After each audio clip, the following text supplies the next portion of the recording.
Welcome, friends, and welcome to a look at the new development diary that goes over what is coming in the new free content update that's coming along the new flavor pack. Now, this new free update is not going to be as big as the DLC because it is flavor pack and it is not a DLC.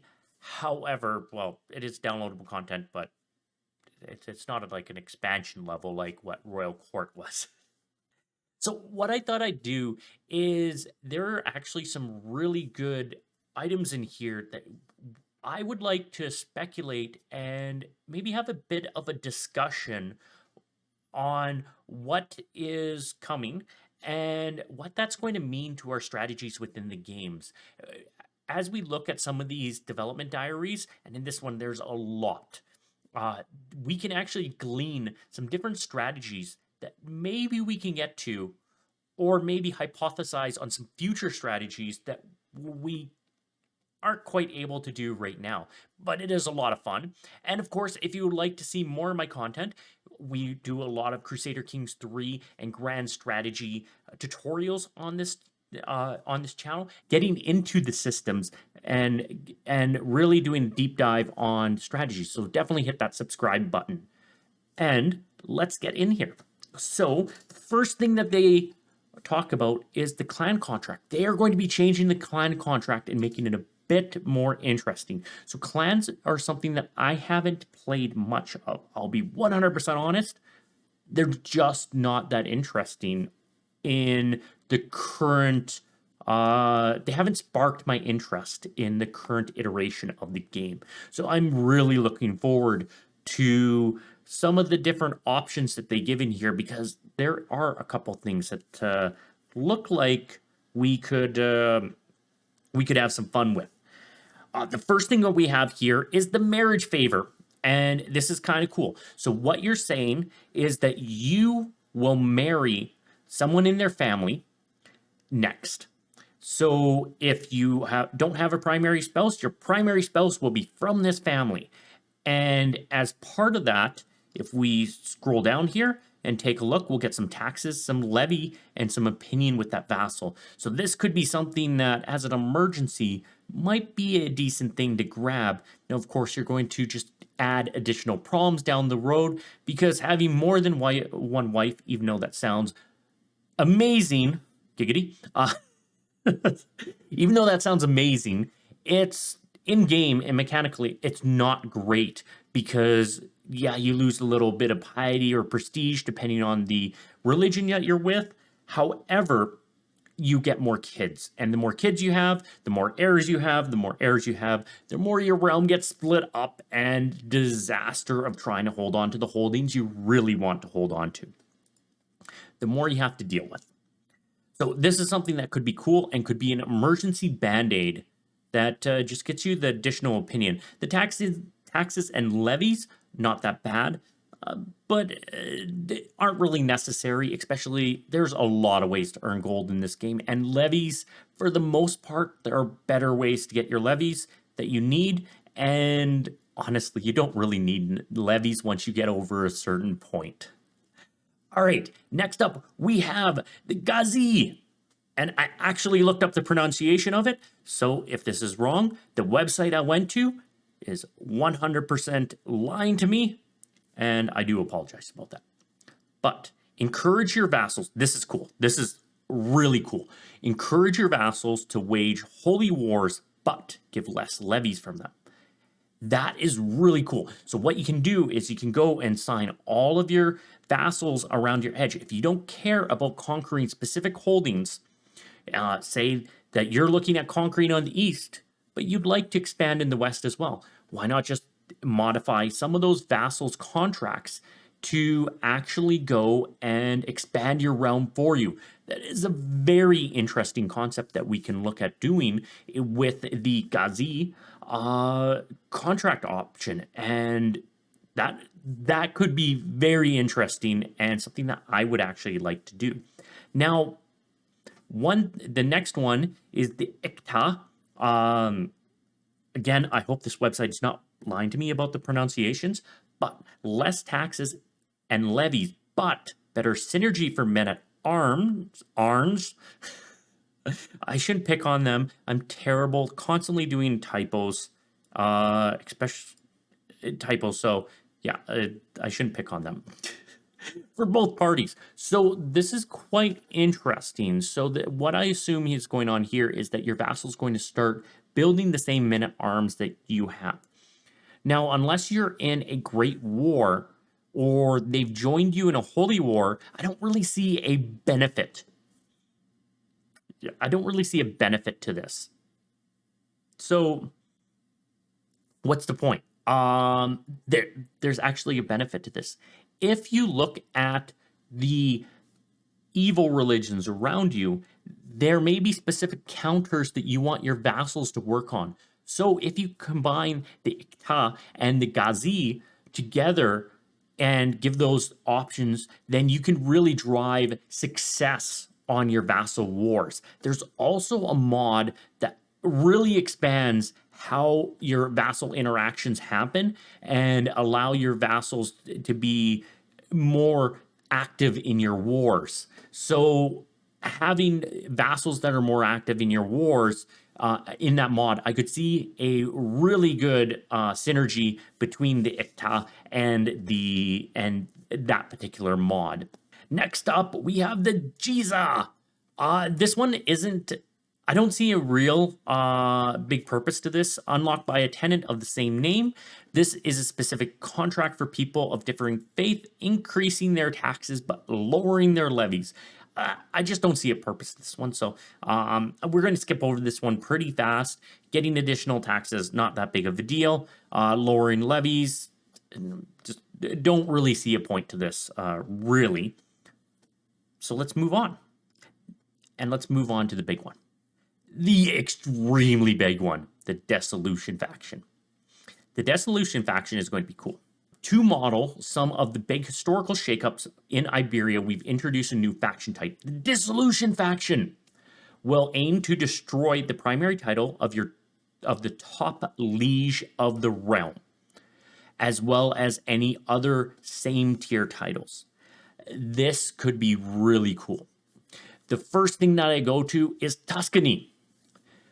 When you play Tuscany, at a certain point in time, especially once you become your own king or queen, if you get there in time before Matilda passes, then then quite often you want to go independent and you want to start attacking other independent rulers. But unfortunately, you can't go independent because the HRE owns way too much in that region. So having rather than doing an independence faction and doing a dissolution faction means that you could destroy the HRE. And all of a sudden, it would splinter all of Germany, all of Italia up into hundreds of realms, and probably tens of realms, not hundreds of realms. I'm probably a bit exaggerating there. But yeah, you could splinter that up, and then you can go in there, you can attack the Lombardies. They're not going to be as powerful as they usually are. Otherwise, you have to really just sit there inside the HRE for so long, when I would rather be an independent independent realm at a certain point. So this gives you another option to get out of your vassalage, but at the same time, you completely destroy it and cause a bit of chaos in your region, which could also add a bit of safety net for you, that you don't have this big brother next to you trying to take you back over because they think that you should be their rightful vassal. All right, next up. We have, this is a small one. There's not much really to talk about strategy. There's going to be a map update coming, and they discussed this in a previous dev diary. One thing I'm curious about is it doesn't seem like the special buildings that are coming along with the flavor pack are going to be in the map update that are coming in the free content.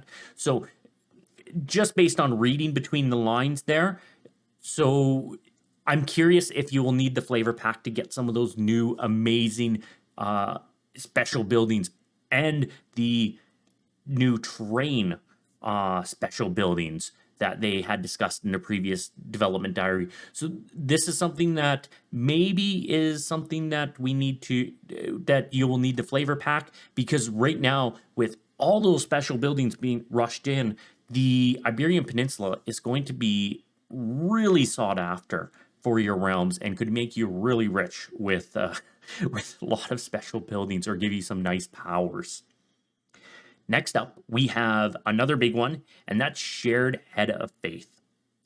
And what this does is by sacrificing a tenant, you can splinter your religion. You can reform your religion into a new religion. So by selecting the right tenant, you will be able to go through and actually have the same head of faith. This could be interesting. And what I'm wondering is if you have an extremely large, say, empire, your realm is huge, you have a lot in it. What you could, in theory, do is set up different regional religions and specialize. This is something that I like doing in some of my space sims, is I like specializing regions. There's a game that I used to play called Space Empires 4 Gold Edition, and I would specialize specific regions that would do specific stuff. And you also do that in stuff like Stellaris, where you have like governors and stuff like that. I wonder if we could use the religious system, have everybody report up to the same head of faith. They all have different tenets, right? They're slightly different tenets, so they have slightly different specialties. And maybe you have someone that, for example, as we discussed up above at in the discussion about the clan contracts, someone that you've encouraged to have holy wars, maybe you have more military-based tenants where if they are in say the mining regions of your realm, you might want them to have more economy-based tenants. So it all depends on where that is, because what you could do is you could set up zealous vassals with those splintered religions that way, and then give them, if you're an empire, give them a king or queenship, and they will go through and work on converting their entire realm within your realm, and you can set up these little pocket religions with specialized tenets. I'm not sure if it's going to work exactly, because you would constantly have to be changing your religion to set this up, or be using existing religions that already share the same head of faith, for example, Catholicism and Insular Christian. All right, what's up next? That's what's up next. We are going to be having a change to Islam. Islam is going to be becoming a bespoke system, and what this means is that there are going to be better representation of the different factions within the Islam religion. So, for example, having the Sunnis and Shiites, and them affecting their different caliphates. And I'm not an expert on the Muslim religion, so I may have gotten that wrong. But yeah, that's something that that could destabilize the Middle East, because right now, a lot of times, unless a great holy war comes through, the Middle East is kind of stable and super powerful and hard to break up. However, and even with some of those holy wars, some of those crusades as they come through, sometimes they work, sometimes they don't work. Sometimes the Middle East is just too powerful.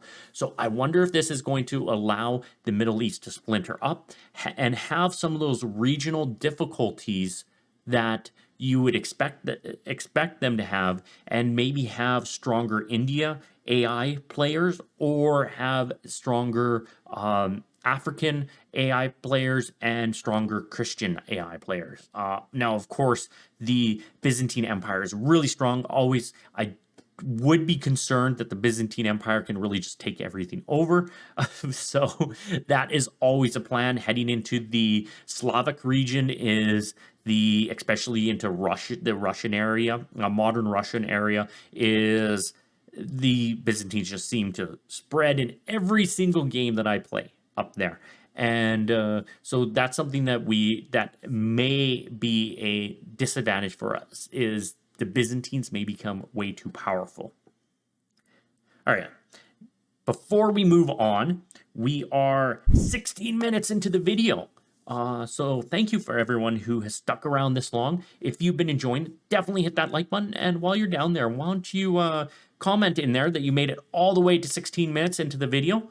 Yeah, I love hearing about that. Thank you very much. And let's move on to the next one. And this is something that I kind of read into from the achievement system. Now, there's a lot here. I'm going to skip through it because it's more flavor. It's less about the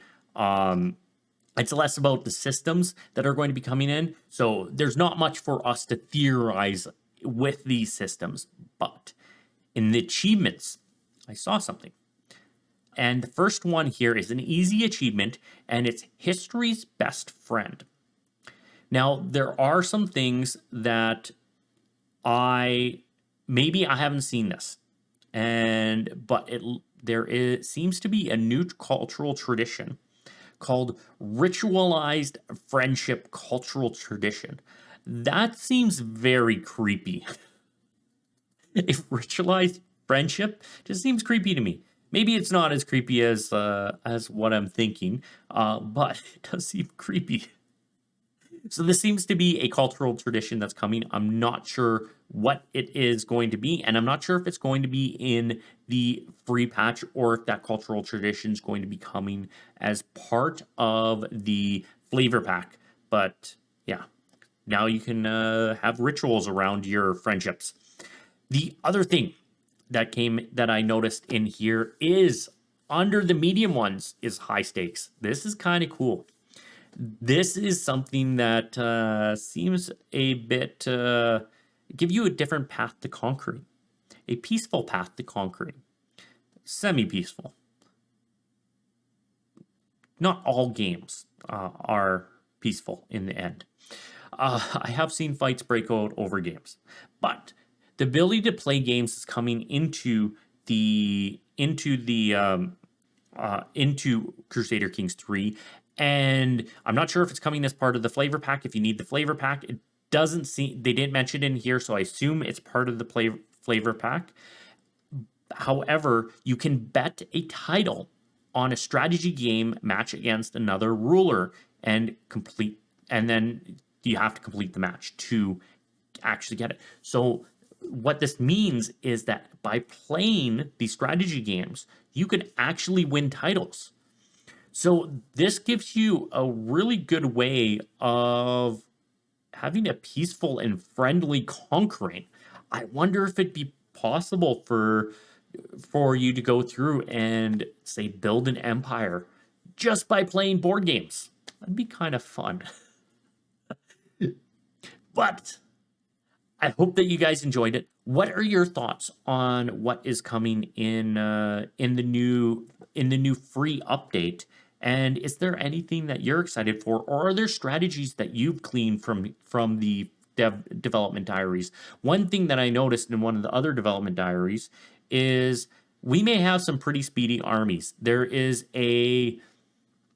let me bring it up here. I believe it is it in the anatomy of the struggle? No, it's not in here. No, it would have been at the top. In one of the dev diaries, they have a new tradition that is coming in that's going to give you plus 10% movement speed. So we're going to have Winter Soldier, which is going to give you plus 25 in winter. We have Organizer, and we have this new tradition that gives you 10% movement speed. You are going to have some armies sooner or later just zooming right across the map. At some point, we're going to have to see what is the fastest army that we can do, and is there a clipping issue in this game if you build an army that's too fast? But with that, I am going to wish everybody a good morning, good day, or good evening, wherever you are.